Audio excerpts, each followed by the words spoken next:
The world recently lost a legend of the personal development industry, Mr. Bob Proctor. And so to celebrate his life, please enjoy one of these videos that I've made from our vault of Espressos. Most people don't use their imagination constructively.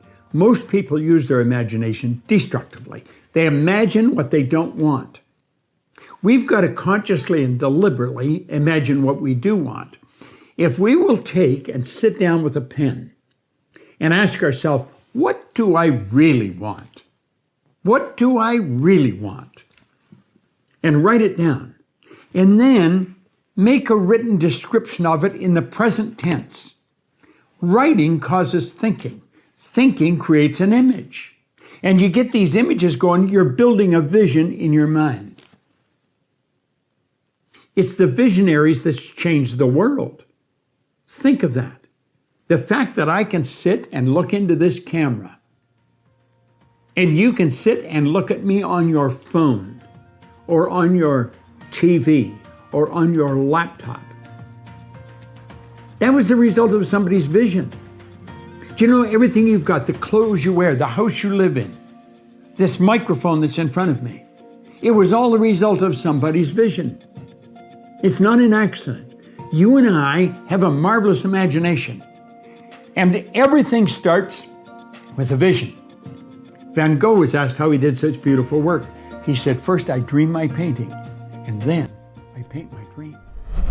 Get rid of your 10-year goals and instead create a vision for your life. You have no idea what you're capable of creating in a 5-year window, let alone 10 years. If you live your life according to your 10-year goals, you might hit that 10-year goal for yourself.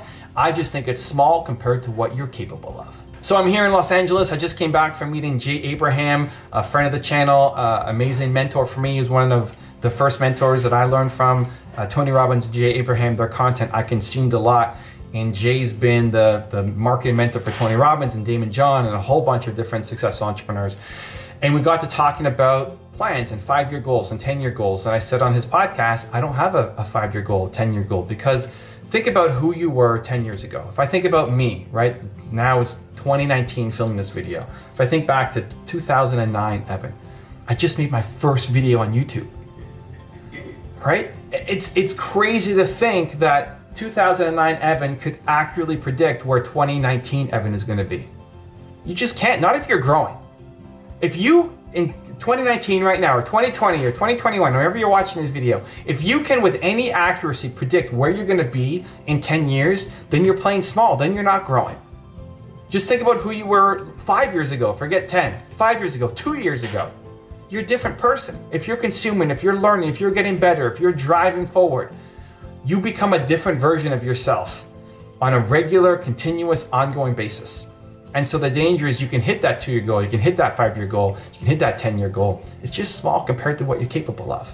If I had to set a 10-year goal for myself 10 years ago, I wouldn't have put YouTube on the list.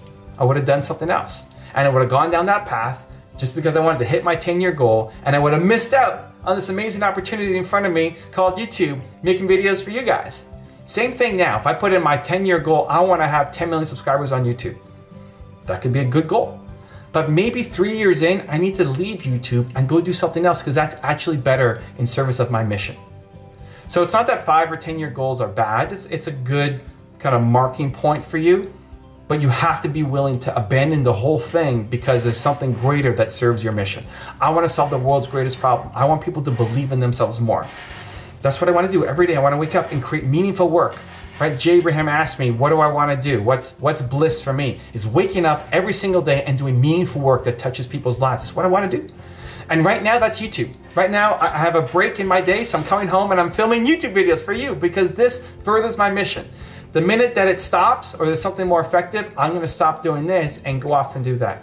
And too many people are unwilling to go off and actually make that tweak, make that pivot, make that adjustment because you're too locked in on this has to be the goal.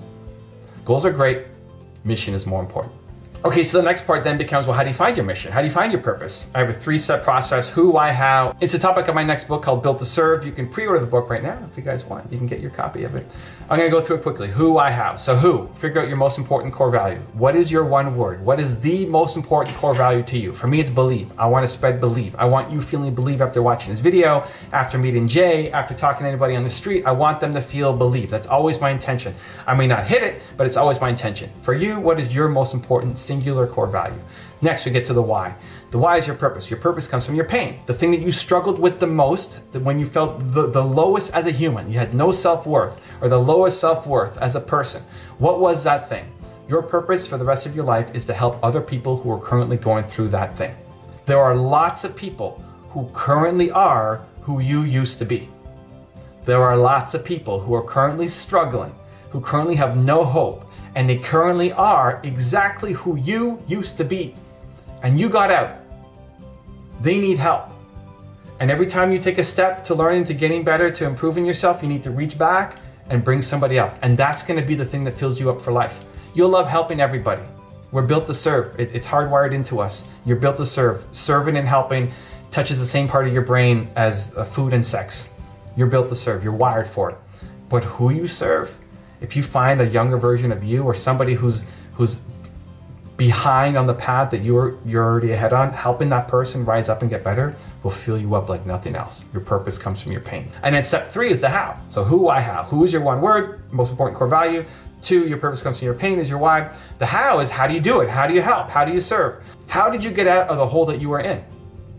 That's where you want to start. How did you get out of the hole that you were in? The hole that you were in, where you struggled and suffered and felt worthless.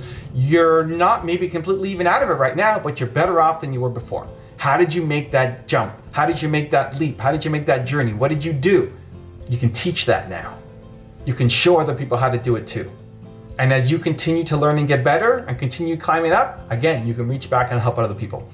I saved my business by modeling success, by looking at Bill Gates and how he started Microsoft. That saved my company. And so what do I do now? For the past 20 years, I've just been teaching other people how they can model success as well. The path that you took out was not chance, was not random, was not luck. It's teachable. You can show other people how to do the same thing. So that's your process. The who, why, how. It's in my new book, Built to Serve. Hope you check it out. Let's throw a link somewhere up on here. You can check it out if you want. Looking forward to having you as part of my team. Now I've got a really special bonus clip that I think you're gonna enjoy. But before that, question of the day, I wanna know, what is your purpose? What is your why? What are you here to do? Let me know, put it down in the comments below.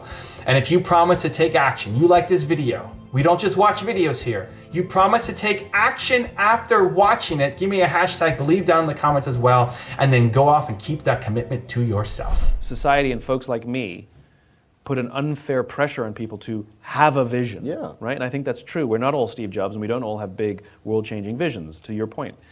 I do believe, however, you can find a vision, right? In other words, it doesn't have to be yours. It can be someone else's. We found Martin Luther King. We found Mahatma Gandhi. We found Steve Jobs. We found Richard Branson, Elon Musk, the visionaries. And people go, I love his vision. So organize your business around that, right? You don't have to have a vision, but I do believe you have to find one. People find it in religion, you know? You follow whatever you follow, right? You become a follower of. So you can say, I believe, and you can say theirs is yours. I believe in that. And we're organizing our company around helping to build that world. Yeah. So I don't believe you have to have one. I do believe you have to find one. Yeah, right? exactly. And it doesn't have to always operate at a macro level. It absolutely can operate at a micro level, right? It can be the way you raise your family, the way you treat your friends. If you want to see my favorite deep dive into the world of Bob Proctor, check the video right there next to me. I think you'll love it. Continue to believe, and I'll see you there. I want you to think of this for a moment. Let's suppose there was a virus going around, and this virus caused people to really stunt their growth, ruin their income,